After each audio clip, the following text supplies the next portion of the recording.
Okay, the final quick thing to show before we do move on to the actual logic screen, so the main part of the webinar, is parent variables. This is a really small section, but it can be very, very useful.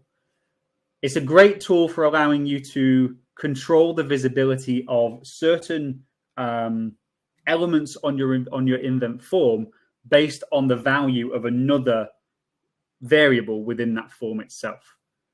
So let me show you an example.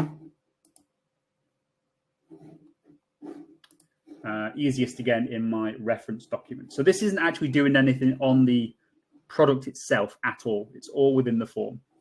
So what I've got set up here is a parent variable and a child variable. And what you can see is that when I enable the parent variable, the child variable becomes visible and selectable. However, if I disable the parent variable, the opposite happens. Now, again, setting this up is quite simple. You've just got to know where to do it. So if I go back to Invent, go to my variables, and you'll see in my variables, hopefully, should be quite small on your screen, unfortunately, I've got two variables I've created. One's called parent variable, one's called child variable. You don't need those names. That's just what I'm using for clarity.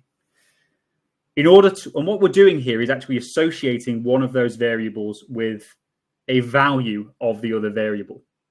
So if I go into my child variable,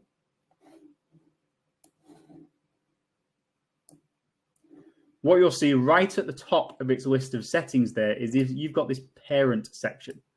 And you can say enable parent variable, select the variable that you want to associate it with it, or the variable basically that you want to control it, and then you specify under what condition of the parent variable is the child variable going to be visible. Now, in this case, I've just connected it to a Boolean, so it's only going to be true, false. So I can specify here whether the condition to show this variable is the parent is true or the parent is false.